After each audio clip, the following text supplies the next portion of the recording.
বাঙালি আর লাউ চিংড়ি ভালোবাসবো না তাই কি হয়? এইভাবে লাউ চিংড়ি বানালে স্বাদ হবে অতুলনীয়।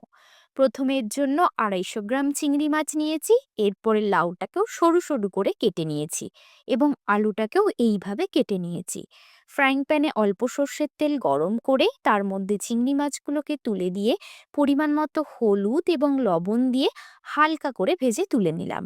কড়াইয়েও সর্ষের তেল গরম করে আলুগুলোকে তুলে দিয়ে লবণ এবং হলুদ দিয়ে ভালো করে ভেজে তুলে নিলাম।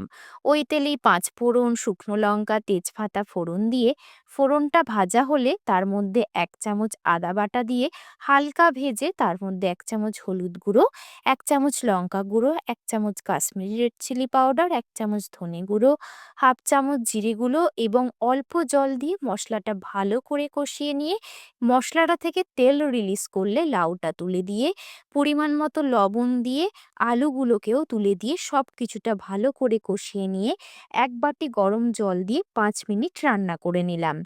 এরপরে অল্প চিনি এবং ভেজে রাখা চিংড়ি মাছগুলোকে তুলে দিয়ে আবার ভালো করে সমস্ত কিছুটা মিশিয়ে নিলাম।